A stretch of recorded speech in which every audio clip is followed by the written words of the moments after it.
Well, howdy folks, it's Matthew, your friendly neighborhood technician, making another video for you out of Boise, Idaho. And I'm replacing the engine on a Honda 1.7 liter.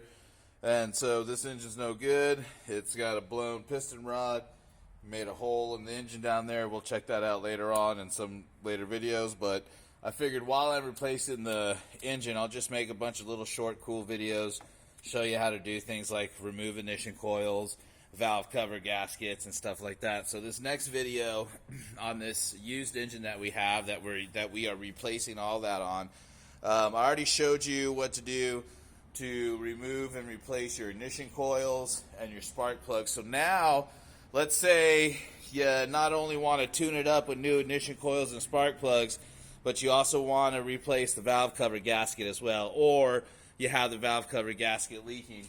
So ultimately, you're going to start out like this, and you're going to have your 4 ignition coils right here. So you're going to want to, again, you're going to want to take your tabs and move them to 6 o'clock and 12 o'clock, pull off your plastic cap there. That's going to expose your ignition coils. You're going to have 10 millimeter nuts right here. You're going to take those off, gently pull your ignition coils out and remove them. And that's how you're going to end up at this point. Now, at this point, if you're just doing ignition coils and spark plugs, you're just going to replace everything in the reverse order. Or you're going to go ahead and you're going to use your 10 millimeter, and you're going to want to get your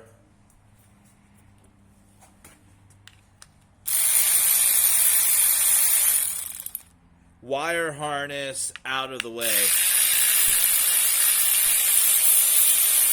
And so if you're doing this in the car, you're going to have one here, one here, one here, and one here as well.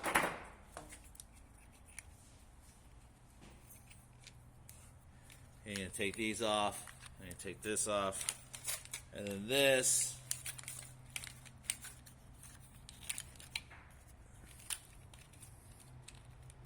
will allow you to get your wire harness out of the way there. And then to make things easier, you have your temperature sensor there,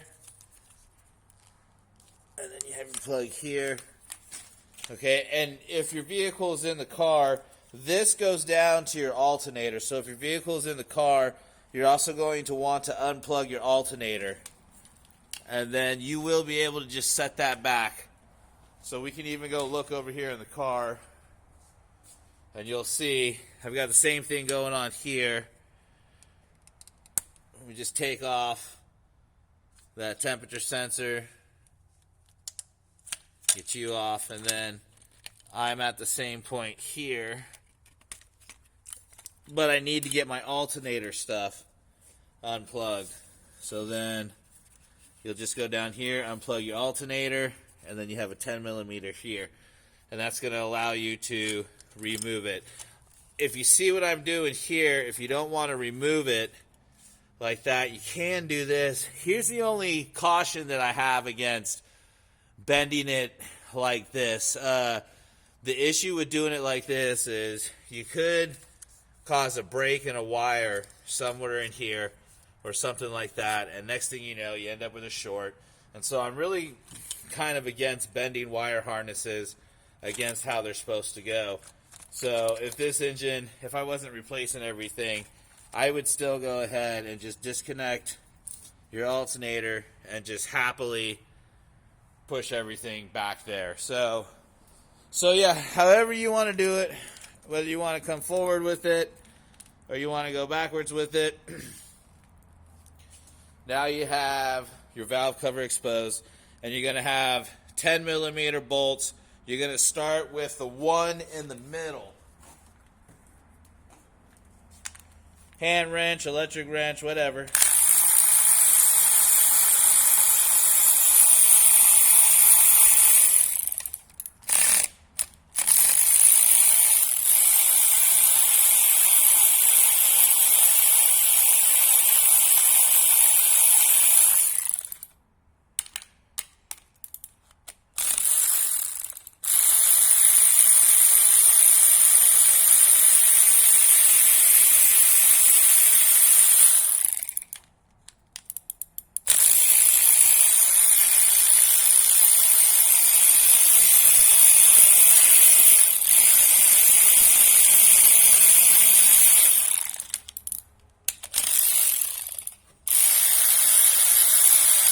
And those bolts shouldn't be too tight at all. If something's super tight, you got a problem. I wouldn't rush through it.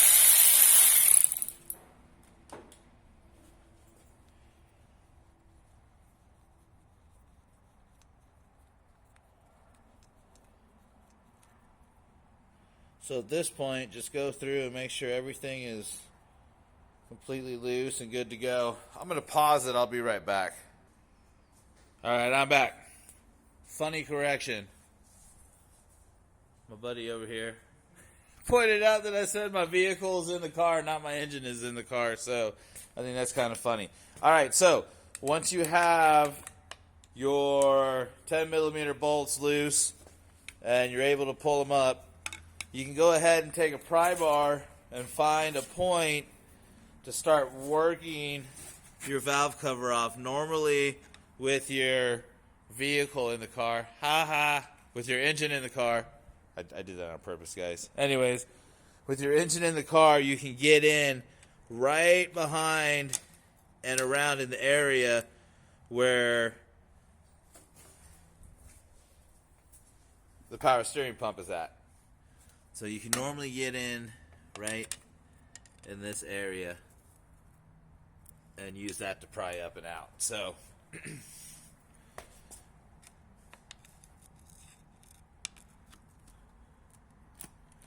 see that? All right.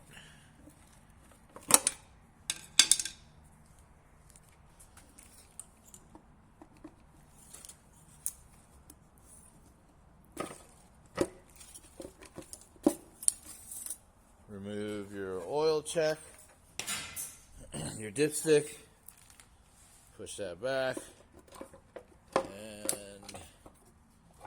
there you go.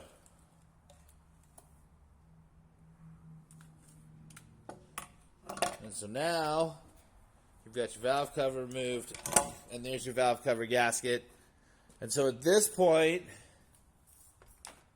if you're not replacing an engine or doing anything like that, you just put your valve cover gasket back on and make sure that's good.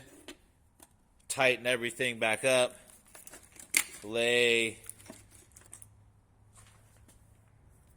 your wire harness back over and do everything in reverse, and you're good to go. And so from here though, however, if you have other things that you'd like to do, now you can go ahead and you can remove the upper timing belt cover. And so from here, then you can also remove your engine mount. So this is your engine mount, this is your bracket. Actually, your engine mount goes here, but this is your bracket. So you're going to remove your brackets, and then we'll go down here and we will remove the harmonic balancer, and then that'll give us the access that we need to remove the full timing cover, and then we can service the timing belt and the water pump and all that other good stuff, and then we can put it all back together along with the valve cover and the gasket. But yeah, from here you should be able to use this video to replace your valve cover gasket and all that other good stuff. So, all right, guys. Well, this is Matthew, your friendly neighborhood technician, signing off.